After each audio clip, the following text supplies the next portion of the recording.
Berbicara tentang agama Allah, itu berbicara atas nama Allah.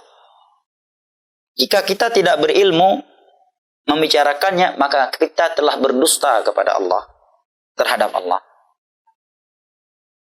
Faman azlamu mimman kadzaba 'ala Allah. Adakah yang lebih zalim daripada orang yang berdusta atas Allah?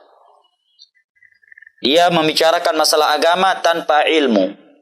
Benar tidaknya jawaban dia tetap dosa dia, karena dasarnya tanpa ilmu. Dia bicara coba-coba, rupanya benar jawabannya, tetap salah karena Anda berbicara di atas kejahilan. Hanya saja dosanya tidak lebih besar daripada orang yang tak berilmu, sengaja membicarakan tentang agama tanpa ilmu, kemudian salah lagi jawabannya. Itu dosa di atas dosa.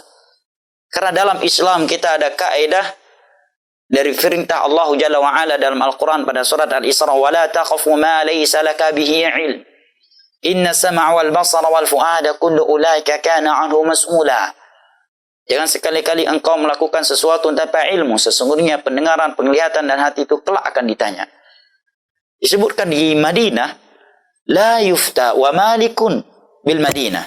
Tidak ada ulama yang berani mengeluarkan fatwa apabila Imam Malik ada di Madinah. Demikian para ulama. Lah kita sekarang, kalau begitu ada yang duduk bicarakan masalah agama, Masya Allah. Yang paling semangat, yang paling luar biasa bicara, justru yang paling males ngaji. Ngaji males, tapi jumpanya di warung kopi. Begitu duduk di warung kopi, dia yang banyak bicara tentang agama, mengalahkan kawan-kawannya yang setiap hari nuntut ilmu agama.